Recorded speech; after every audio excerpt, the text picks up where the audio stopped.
Yo minasan, dalam bahasan video kali ini, Mimin akan membahas tentang jalan cerita Kimetsu no Yaiba Season 2. Setelah kemarin part pertamanya, ini adalah part lanjutannya atau bisa dibilang juga sebagai part keduanya. Untuk kalian yang belum nonton part 1 ataupun video sebelumnya, silahkan kalian cek ya, karena itu adalah video sebelumnya atau part pertamanya. Langsung aja tanpa berlama-lama, kita ke videonya guys, check it out.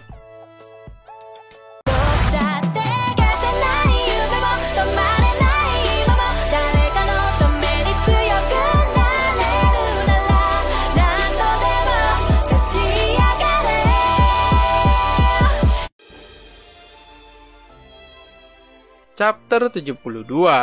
Di rumah Ogimoto, banyak yang bertepuk tangan melihat betapa cantiknya Inosuke setelah menghapus riasannya.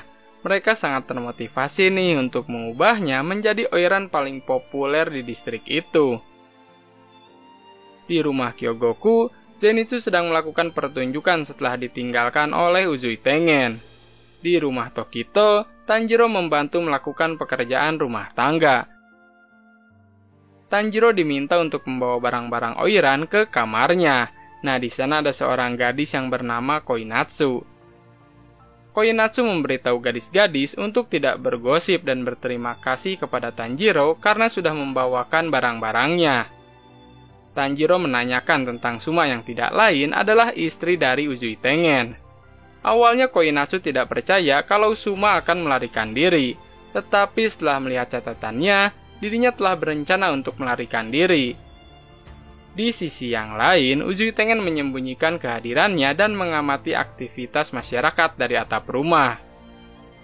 Sementara di rumah Ogimoto, Inosuke secara tidak sengaja mendengar pembicaraan tentang Makio dari gadis-gadis yang bekerja di sana. Makio pun memang istri dari Uzui Tengen guys. Inosuke sangat tidak nyaman karena harus mengenakan kimono. Ternyata, Makio memang disandra oleh iblis dengan julukan Obi Demon. Chapter 73.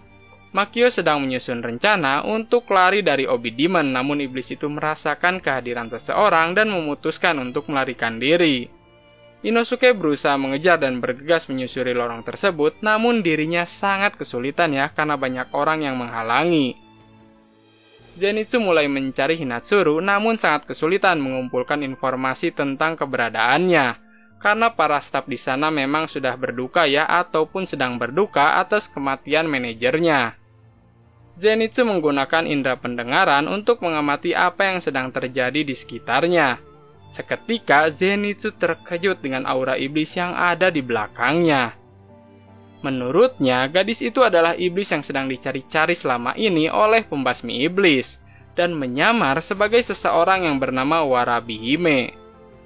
Zenitsu sangat marah karena Warabihime ini terlihat sedang menyakiti seorang gadis, meraih lengannya untuk melepaskan gadis itu.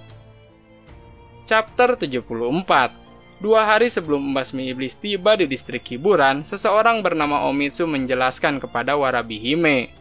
2 orang ini terus berdebat dan tidak mau mengakui kesalahan masing-masing.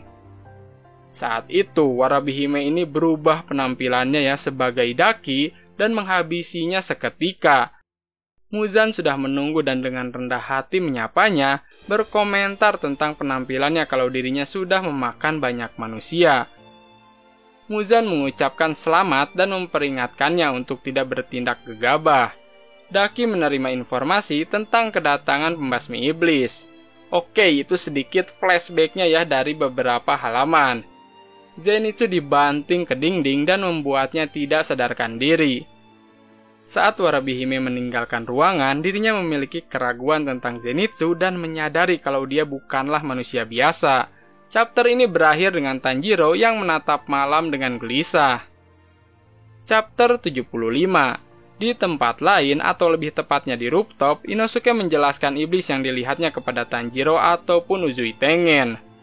Tengen menyatakan kalau Zenitsu tidak akan tiba, memberitahu kepada mereka berdua untuk lari apabila iblis bulan atas mulai bergerak dan akan melanjutkan misi ini sendirian. Tanjiro menentang keputusannya, namun Uzui Tengen pergi begitu saja. Tanjiro mulai bertanya-tanya apakah dirinya sangat tidak berguna ya karena menjadi pembasmi iblis yang tingkat rendah. Inosuke mulai mencela dan memberitahu Tanjiro kalau mereka semua harus naik peringkat yang lebih tinggi. Saat ini memang peringkat mereka adalah Kanoe.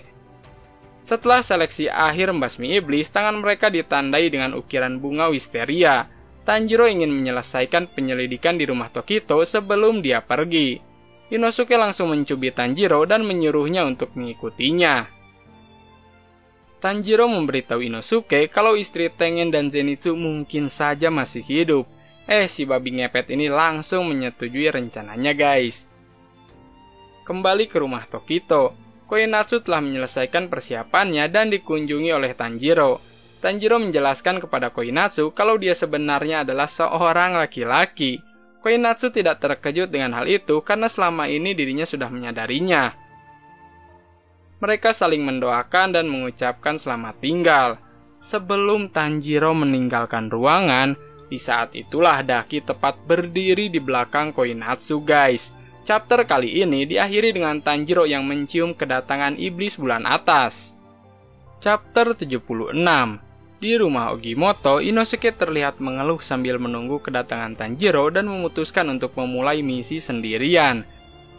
Tengen bisa memanggil tikus-tikus untuk membawa pedangnya yang sangat besar.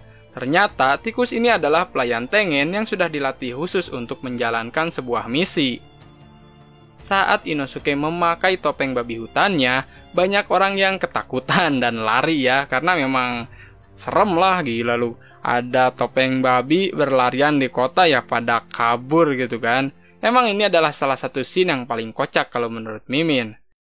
Saat di rumah Kyogoku, Tengen muncul dan mulai menginterogasi seseorang yang bernama suami Omitsu. Menuntut untuk mengetahui keberadaan Hinatsuru dan Zenko yang menghilang. Nah, buat kalian yang gak tahu siapa itu Zenko, Zenko adalah Zenitsu yang menyamar sebagai perempuan.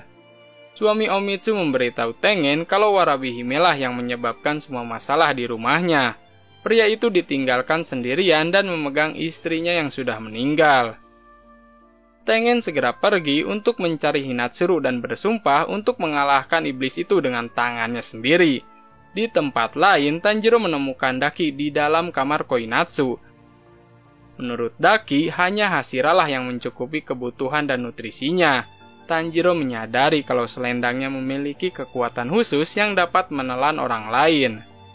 Tanjiro langsung menggunakan teknik penapasan air Shinokata Uchishio dan berhasil melakukan serangan udara terhadap Daki, memotong ujung selendang yang menahan Koinatsu.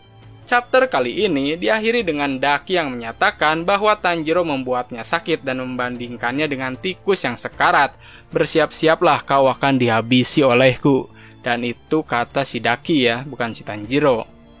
Well, kalau kalian suka dengan cerita kali ini dan akan dibahas per chapternya dengan detail, silahkan tulis di kolom komentar guys. Dan seperti biasa, mari kita berdiskusi. Sekian pembahasan video kali ini tentang jalan cerita Kimetsu no Yaiba Season 2. Terima kasih banyak buat kalian yang sudah menonton habis videonya. Jangan lupa untuk di like, komen, dan subscribe dan di-share ke teman-teman kalian dan seluruh media sosial kalian supaya channel ini makin maju lagi dan tentunya lebih dikenal banyak orang guys, karena anime bukan kartun. Goodbye.